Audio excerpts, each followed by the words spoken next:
हमारी कौम का अलमिया है।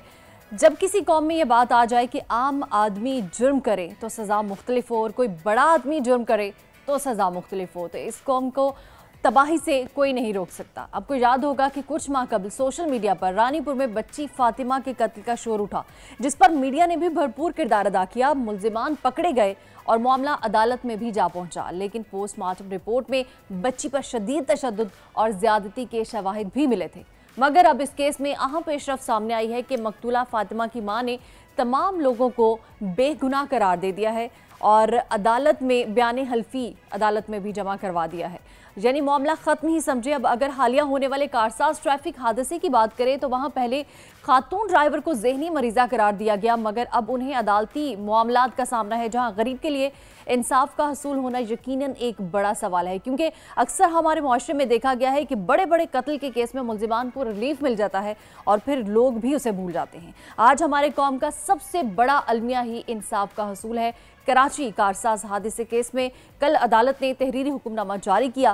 केस की तहकीकात के दौरान तफ्तीशी ऑफिसर ने केस में सेक्शन 322 का इजाफा किया, जिसके मुताबिक सेक्शन 322 नाकाबिले जमानत है। सरकारी वकील ने अदालत में बयान दिया कि हमने मुल्जिमा से तफ्तीश मुकम्मल कर ली है, मजीद रिमांड की जरूरत नहीं है, मुल्जिमा को अदालती रिमांड पर जेल भेज जाए। इसी पर बात करेंगे, लेकिन इससे पहले हमारे जो बोल न्यूज़ के नुमाइंदे हैं मोहम्मद काशान, वो मुतासरीन के फैमिली के साथ मिले, उनसे उनकी क्या बातचीत हुई, आइए आपको सुनवाते हैं। आज बिल्कुल देखें 4 रोज़ कबल कराची में एक इंतहाई अफसोसनाक वाक़या पेश आया था। कारसाज के करीब जो सर्विस रोड पर मुल्जिमा खातून जो है नताशा, उनकी जानिब से जो है 2 अफराद को कुचल लिया गया था, जिसमें इमरान और उनकी जवां साला बेटी आमना भी शामिल थी। उनके घर पर आज हम पहुँचे। यहाँ पर अहले इलाका और अज़ीज़ व वक़ारिब का तांता बना हुआ है। अफसोस करने के लिए लोग यहाँ पर आ रहे हैं। उनके आमना के चचा मेरे हमरा मौजूद हैं, उनसे बात करेंगे। सर, सबसे पहले ये बताएं, पुलिस की जो कारकर्दगी है, आप मुतमईन कार्रवाई से? बॉस, अभी तक तो हम मुतमईन हैं और आगे भी हम इंशाल्लाह ताला उम्मीद रखते हैं कि पुलिस वाले जो है ना वो हमें सपोर्ट करेंगे। ये बताएं कि आमना जो थी वो कौन सी क्लास की तलबा थी, कितना पढ़ ली थी? आमना ने जो है ना कराची यूनिवर्सिटी से बैचलर्स किया है और इकरा यूनिवर्सिटी से उसने मास्टर्स किया था और वो सिस्टम्स में डेटा साइंटिस्ट के तौर पर काम कर रही थी। इंतहाई अफसोसनाक वाक़या है। जितनी भी इसकी वाक़े की मरम्मत की जाए कम है। सर, भाई के हवाले से बताएं। मेरा भाई का अपना बिज़नेस था, तो वो अपना बिज़नेस रन कर रहा था, तो बस यही है, अच्छा खासा वो कमा लेता था। और उसके साथ उसका अभी भी मीडिया में ये उड़ रही है कि वो वाहिद कफ़ील था, ऐसी बात नहीं है। उनका जो सबसे बड़ा बेटा है उसामा, वो भी जॉब करता है।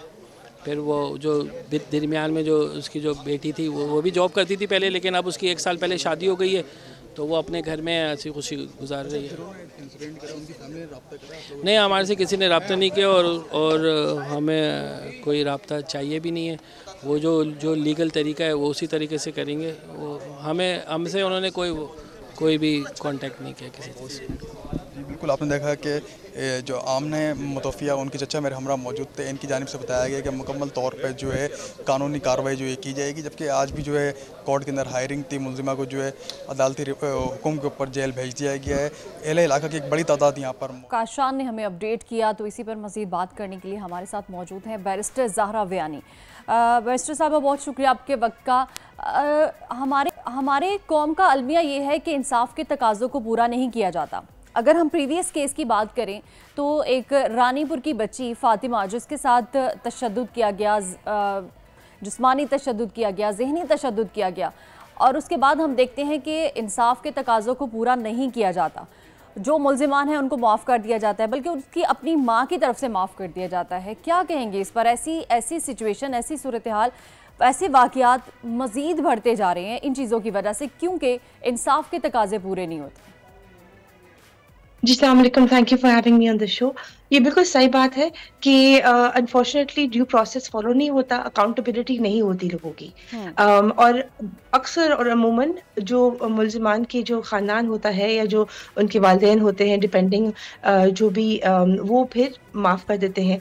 देखिए, अगर हम शरिया लॉ के बारे में बात करें, अगर हम इस्लामी उससे नज़रिए से देखें, तो फिर दियत है, एक ऑप्शन आउट है। लेकिन आई स्टिल फील कि देखें, ड्यू प्रोसेस जब तक नहीं होगा तो हमारी किसी को कभी वो जिम्मेदारी और रिस्पॉन्सिबिलिटी फील ही नहीं होगी कि आगे ये क्राइम ना हो। So I think due process, evidence collection ये बहुत ज़रूरी है। और जब तक ट्रायल पे नहीं जाएंगे, जब तक डिपेंडिंग कि कौन सा क्राइम कब होता है, उनकी जो भी जैसे बेलेबल है, नॉन बेलेबल है, जेल टाइम किसी को स्पेंड करना चाहिए, ना कि उसके बाद उनकी जो भी प्रोसेस हो, जो भी ड्यू प्रोसेस हो, वो फॉलो होना चाहिए। और दियत का जो अगर सेटलमेंट अगर हो भी तो लेटर ऑन में भी केस के अंदर, केस में आगे जाके, ना कि एटलीस्ट कुछ सामने आए सारे। बिकॉज देखिए, हम इन अ ट्रायल खाली 2 पार्टीज इन्वॉल्व होती हैं, लेकिन कभी जब पब्लिक एट लार्ज कंसर्न होती है, जैसे ये वाले कारसाज वाले केस में है, उसमें दो लोग की जान गई, 3 लोग की in fact now that I the update. And उसके अलावा जो बाकी इंजर्ड हैं, सारे बेलेबल ऑफेंस से खाली सिर्फ अब कल जाके एक नॉन बेलेबल ऑफेंस का सेक्शन दर्ज किया गया है। So we need to be very vigilant, we need to be mindful not only of the public sentiment but also कि देखिए, लोग कहते हैं कि अगर आपके पास फिर पैसे हैं तो आप अपने कुछ भी कर सकते हैं। एंड वो वाली जो सेंटिमेंट है, उससे भी हमें आगे बढ़ना चाहिए और हमें ड्यू प्रोसेस फॉलो करना चाहिए। अच्छा सारा साहब, कानून तो एक है ना, रूल्स एक हैं, चाहे वो अमीर है, चाहे वो गरीब है, चाहे वो कमज़ोर है, चाहे वो ताकतवर है, लेकिन फिर ऐसा क्यों? जी, सो हर केस, बहुत सारे ऐसे केस होते हैं जहाँ पर जो सेट के वालिदैन माफ कर देते हैं, बट आई स्टिल फील कि ड्यू प्रोसेस फॉलो होना चाहिए। कानून सबके लिए एक है। एंड इस केस में भी जो कारसाज वाला वाकया हुआ है, ड्यू प्रोसेस फॉलो इस वक्त तक तो हो रहा है। जो भी आपने भी अपडेट दी एंड जो हमें भी अपडेट मिली है, the trial is going on and इंशाल्लाह जो भी एविडेंसेस होंगे, जो भी उस वक्त उनकी जहनी कैफियत थी, जो भी था, वो सब सामने आना चाहिए बाय एविडेंस, और फिर due process will be followed. बिल्कुल सामने आना चाहिए ज़ारा साहबा, और ऐसे केसेस तो आपके सामने आए रोज़ आते भी होंगे। बैरिस्टर ज़हरा वियानी हमारे साथ मौजूद थी, आपका बहुत शुक्रिया। टाइम शॉर्ट है, इस बात नहीं कर पा रहे। तो नाजरीन, हमारे कौम और मुल्क में ये अलमिया है कि इंसाफ के तकाज़ों को पूरा नहीं किया जाता, और हमें उम्मीद करते हैं कि ऐसे केसेस और ऐसी चीज़ें ज़्यादा सामने ना आए और जो है इंसाफ के तकाज़ों को पूरा किया जाए। सब्सक्राइब करें और बेल दबाएं ताकि कोई खबर रह न जाए।